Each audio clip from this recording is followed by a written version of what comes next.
video lang to. It's been 3 years since I last did this vlog thing. And ayun, 3 years after, hindi ko pa rin alam sasabihin ko. Quick recap lang sa nangyari sa buhay ko for the past 3 years. Ayun. First one is wala na akong collaboration shit na ginagawa. Ayun. Nakagraduate na ako.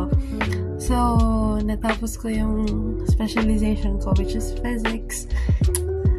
The thing is, kaya ako nakatapos ng malala. Kasi I had a good environment. The second update is kaya ako bumabalik sa vlogging. Hindi sa dahil gusto ko maging vlogger, but I wanted to document my whole journey as I do some adulting things.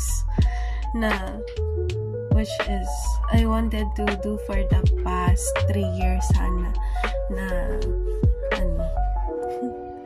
nag-aaral ako but didn't had the luxury of time to enjoy editing and all. So, tinigil ko talaga siya purely. So, I just had some covers, then yun lang. Tapos, the third update, I will be taking the boards and the graduate school next year. Kaya parang gusto ko rin siyang i-document kasi I don't want na puro saya lang, but rather I wanted to document my hardships. Ayan, the last update is that 3 days na lang, 2025 na. So, I wanted to make the most out of it. And I wanted to vlog everything that will happen for the next 3 days of my 2024. And yun, I will show some clips na lang of what happened for the context of what happened for the past 2 years of my life in college. So, please enjoy it. Peace out! Magaling ko rin yan is volleyball. Ibig sabihin, greater groupings ng terms. And then, what is the critical form? So, here the statement will be.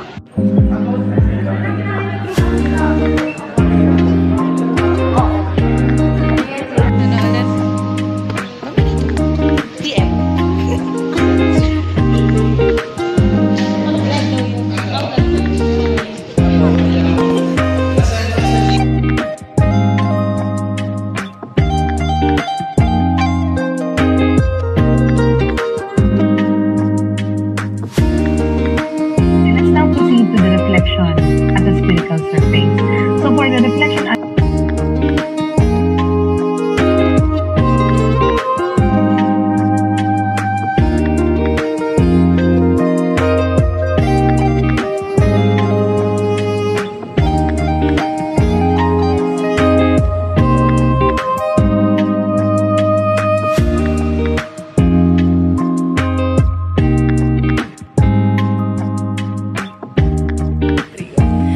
This is us before the defense again.